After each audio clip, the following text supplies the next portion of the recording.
It's recording. If you don't want to be on camera, don't say anything. We've all seen parallel and perpendicular lines before, but this is a quick refresher because this comes up later on in calculus and they have different names. Alright? So, first of all, parallel lines. Everyone knows parallel lines have the same gradient? Yes. Yes? Good. You can see these two black lines here. Realise they're not square as we were drawing them, but the black lines are actually pretty good if you look at those. So the gradient of the top black line is 3 over 4, and the gradient of the bottom black line is 6 over 8. Even though they have different numbers, they both reduce to the same fraction, which is 3 over 4. Yeah? Same gradient. M1 is 3/4, M2 is 6 over 8, which is the same as 3 over 4, so M1 equals M2. Alright? This, coincidentally, is the proof you use to test if lines are parallel. If they have the same gradient, they're parallel. Alright? So, if you're ever asked to prove that two lines are parallel, this is what you're doing. You don't need to worry about the x-intercepts. All you need to do is prove that they have the same gradient. Later on we talk about simultaneous equations and applications of those, but not today. Right? Parallel lines also have the same angle with the x-axis. So a couple of lessons ago we looked at angles with the x-axis. Would it surprise you to know that they have the same angle if they have the same gradient? No? Good. Everyone remembers that tan theta equals m? For the angle. So if m's are the same, that must mean that the theta is the same, the angle is the same. Right, any questions? Excellent. Perpendicular lines. Perpendicular lines are a little bit trickier in that they have the opposite angle. Sorry, opposite gradient. Alright, now I say opposite, but it has to be opposite in two ways. Alright, it has to be opposite, if the first one is a positive, the other one has to be a negative.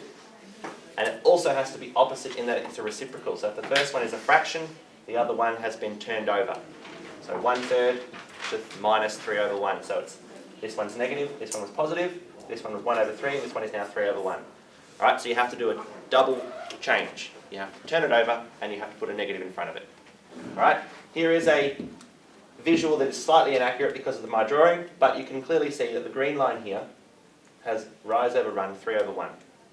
Alright, now, if you imagine in your head that I've picked up the green line and I've just rotated it until it matches the blue line, you can see the triangle moves to the side. So now the rise is 1 and the run is 3. Alright, so that shows you why they have to flip over, the 3 and the 1, and change spots. Alright, and you can clearly see the blue line is a positive and the green line is a negative. Alright?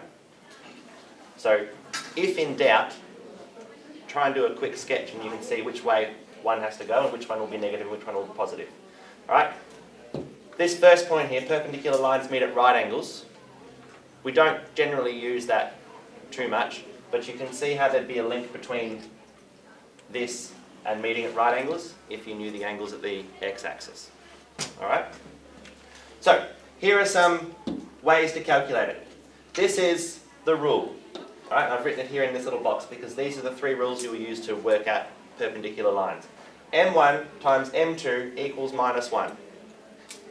Alright, this is the general form of the rule you use, and I've rearranged it to get 2 different ways of finding M2 or M1. Alright, so I've shown you here. M1 times M2 equals minus 1. I have a third, which was M1. I have minus 3 over 1, which was M2. Multiply those together, I get 1 times minus 3 is minus 3, and 3 times 1 is 3, which is the same as minus 1. It's a proof. Alright? These two are useful if you don't know one of them. So if I showed you the green line and asked you to find the perpendicular gradient, or the gradient of the line that's perpendicular to the green line, you would go M1 equals minus 1 divided by M2. Alright, so I've written it here. M2 equals minus 1 divided by M1, which was a third. Now, everyone remember how to divide fractions? How many thirds are in 1? 3. So the answer is minus 3 because this was a minus 1. And the same sort of thing over here. Minus 1 divided by minus 3 is just a straight division of integers, and you have 1 over 3. Yeah? Any questions? Everyone knows what QED means? No. Yeah, no, what's QED? QED means I've proven what I wanted to. So if a question ever asks you to prove that 2 lines are perpendicular, right, they've given you what the answer is going to be, these 2 lines are perpendicular. You show the working out, and then you write QED. Does I've QED done stand what you told me to. It's Latin, and I'll find out what it actually. I used to know it, but I can't remember off the top of my head. All right, it's one of those things that you don't have to use. It just makes it look fancier. Any questions? No? This is fair. Has everyone seen this before? Yeah. Yeah? So we're just sort of refreshing our memory?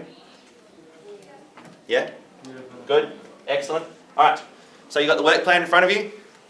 You know what questions to do? Excellent. Go for it.